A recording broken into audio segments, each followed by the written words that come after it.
ये लोकतंत्र और संविधान के साथ खिलवाड़ हो रहा है। आप सब लोगों को पता होगा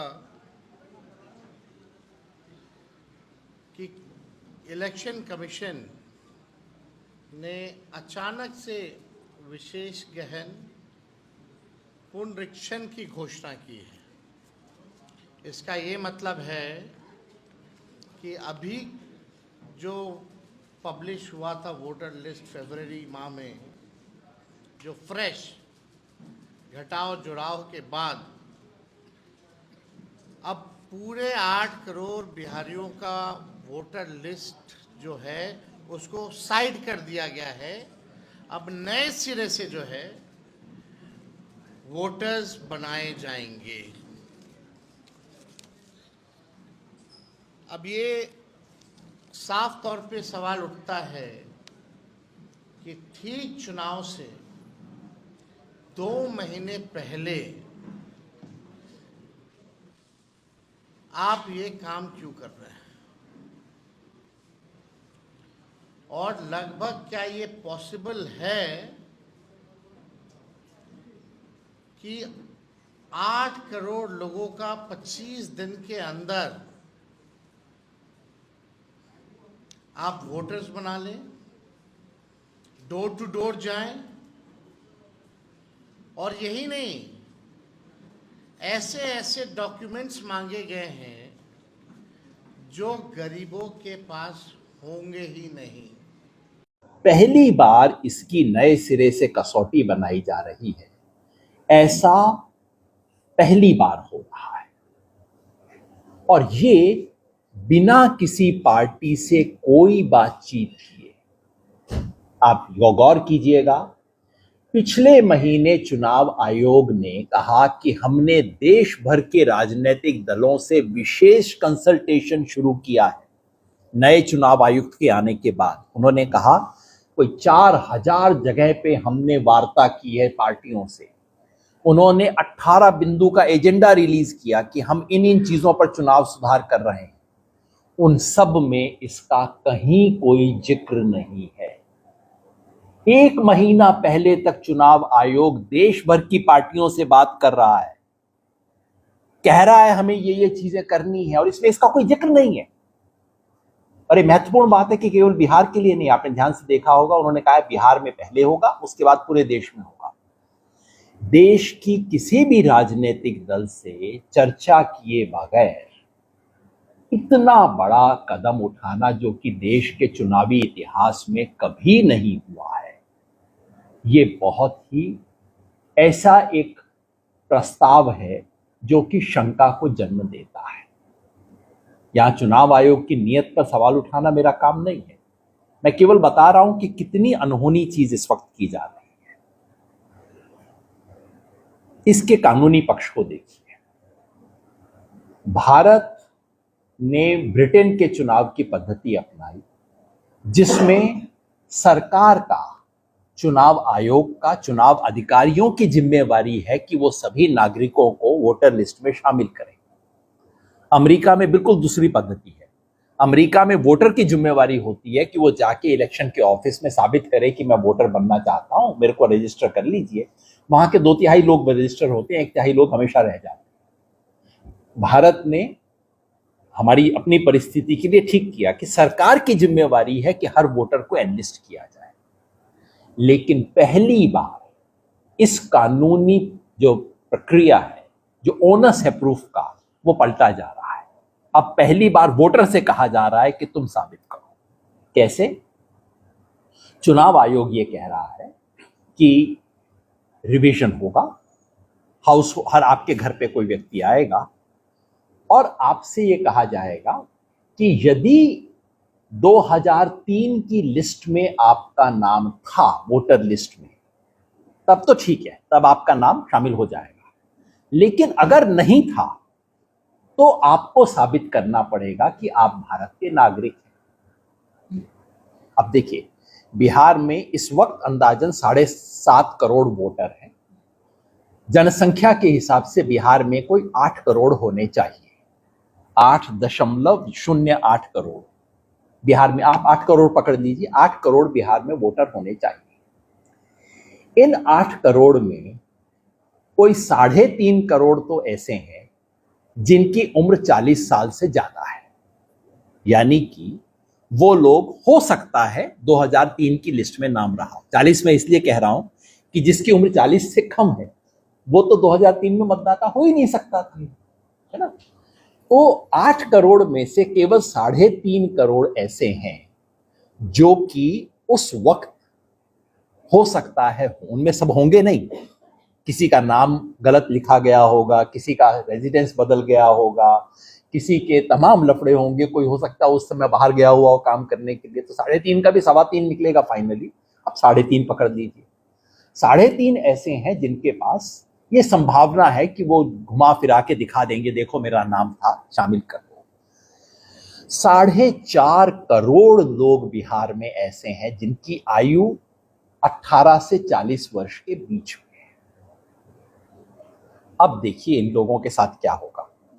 इनमें से जो लोग 39-40 वर्ष के हैं उनको कहा जाएगा, या कोई व्यक्ति जिसका उम्र 40 से फालतू है लेकिन जिसका नाम किसी भी कारण से 2003 की लिस्ट में नहीं था या जो ढूंढ नहीं पाया है, उसको कहा जाएगा कि तुम अपने जन्म का प्रमाण पत्र दो, हो सकता है वो निकाल ले।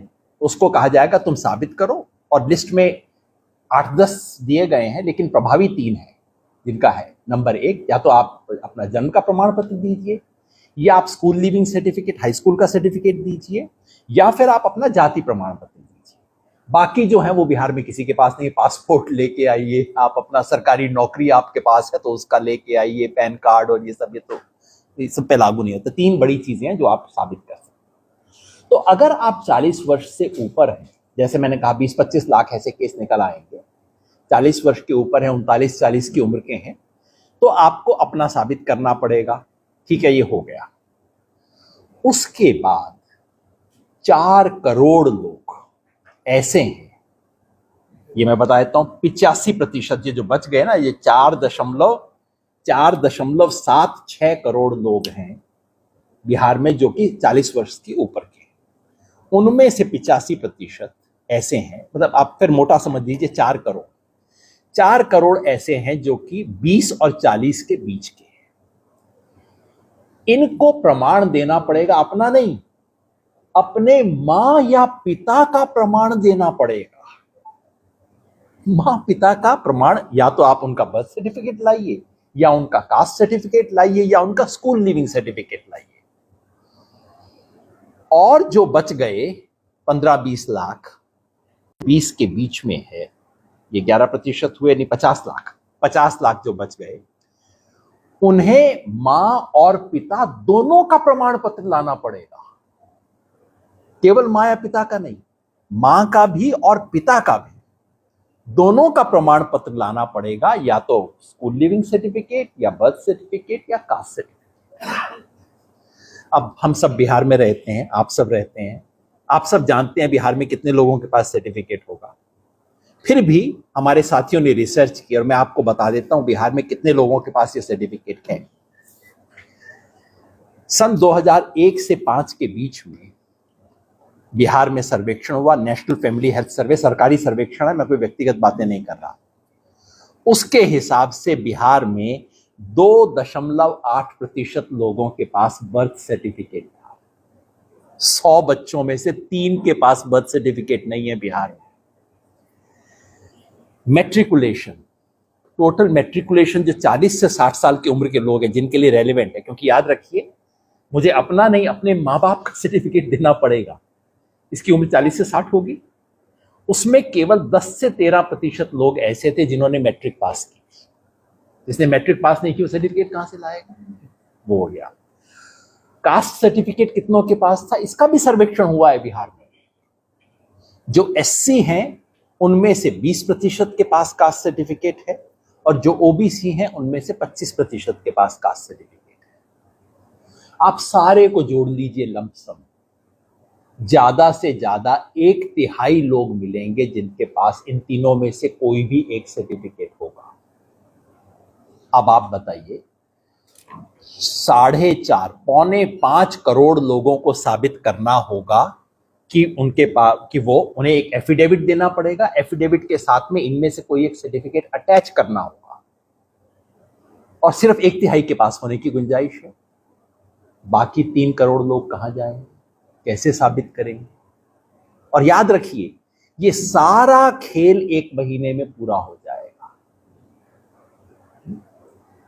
जिस बिहार में कास्ट सर्वे करने में आप जनवरी से मई के महीने तक कास्ट सर्वे हुआ, और याद रखिए कास्ट सर्वे में कोई आपसे प्रमाण पत्र नहीं मांगा जा रहा था, एफिडेविट नहीं लिया जा रहा था, सिर्फ कोई घर जा रहा था, नोट कर रहा था, उसको टाइप कर रहा था, बस। और ये कह रहे हैं कि 1 महीने में आपके घर आ भी जाएगा, आपसे एफिडेविट मांग भी लिया जाएगा, आपके एफिडेविट की जांच हो जाएगी, एफिडेविट में सर्टिफिकेट अटैच हो जाएगा। ये किस दुनिया में रहते हैं ये लोग? कम से कम बिहार में तो नहीं रहते, या मैं तो कहूं भारत में तो नहीं रहते। ये क्या खेल हो रहा है? ये खेल है तमाम ऐसे लोगों को वोटर लिस्ट से बाहर करने का, जो गरीब हैं, जो हाशियाग्रस्त समुदाय के लोग हैं। कहां से? बाप गया है पंजाब में काम करने, गया है मुंबई में काम करने, औरत घर में है, उससे आके पूछा जा रहा है कि आप प्रमाण पत्र लाइए, अपने पिता का प्रमाण पत्र लाइए, अपने पति की मां का प्रमाण पत्र लाइए। क्या खेल है? क्या समझते हैं ये? और ये सब 1 महीने के अंदर। इसलिए मैं आपको ये कहना चाहता हूं, आपने बहुत अच्छा किया सवाल पूछा। बिहार में 88% लोगों के पास आधार कार्ड है, लेकिन आधार कार्ड मान्य नहीं होगा इसमें, एपिक कार्ड मान्य नहीं होगा इसमें। तो जो 2 चीज लोगों के पास हैं वो मान्य नहीं होंगी, उसके अलावा हर चीज मान्य होगी। आप समझिए खेल क्या है। जिस आधार कार्ड को लेके पता नहीं लोग अपनी गुदड़ी के अंदर रख के और पता नहीं कैसे संभाल संभाल के रखते हैं, वो मान्य नहीं है इसके अंदर। आप समझिए क्या खेल हो रहा है इस वक्त ये, और पूरे देश को जानने की जरूरत है। ये डिसएनफ्रेंचाइजमेंट का अभियान है, लोगों को मताधिकार से वंचित करने का अभियान है, इस देश के इतिहास का सबसे बड़ा अभियान है। इसलिए पूरे देश की जनता को इस सवाल पर खड़े होना होगा। ये एक तकनीकी सवाल तो है ही, हमें सवाल पूछना होगा कि अचानक 22 साल के बाद आपको इंटेंसिव रिवीजन कैसे याद आ गया? 22 साल के बाद। अच्छा, आपको लगता था बिहार में कुछ विशेष गड़बड़ है, हमें ठीक जांच करवानी है, तो भैया अभी 3 महीना पहले आपने समरी रिवीजन करवाया, दिसंबर जनवरी ये महीना था, आपने उस वक्त क्यों नहीं करवा लिया? पूरे आपके पास समय था। अचानक चुनाव से 2 महीना पहले जाग के आप इतना बड़ा एक्सरसाइज क्यों कर रहे हैं? पूरे देश में आपने बिहार को ही क्यों चुना है पहला प्रयोग करने के लिए? और अगर ये प्रयोग करना था तो 4000 जो मीटिंग आपने पॉलिटिकल पार्टीज के साथ की, उसमें जिक्र भी क्यों नहीं किया आपने इसका? बिहार में न जाने कितनी मीटिंग हुई, वहां आपने जिक्र क्यों नहीं किया इन चीजों का? ये कहीं चोर दरवाजे से एनआरसी लाने की कोशिश तो नहीं, कहीं ये डिसएनफ्रेंचाइजमेंट की कोशिश तो नहीं। लोकतंत्र के माध्यम से इस देश के अंतिम व्यक्ति को जो अधिकार मिला है, खाली वोट देने का अधिकार मिला है, और तो क्या मिला इस देश, वो अधिकार भी वापस लेने की कोशिश है। इसलिए मैं आपके माध्यम से और भारत जोड़ो अभियान की तरफ से आप बिहार की जनता को, बिहार के तमाम प्रबुद्ध लोगों को, क्योंकि बिहार की राजनीतिक चेतना इस देश में बहुत एक ऊंचे स्तर की है, उनके माध्यम से जनता को, बिहार के तमाम नागरिक संगठनों को और तमाम पॉलिटिकल पार्टीज को सबसे अनुरोध करता हूं कि इस सवाल को आप उठाइए और चुनाव आयोग से मांग करते हैं कि इस इंटेंसिव रिवीजन, विशेष गहन पुनरीक्षण को तुरंत रोका जाए। इसकी बजाय आप वो कीजिए जो आप कर सकते हैं, जो आपको करना चाहिए। महाराष्ट्र में क्या सवाल उठ रहे हैं?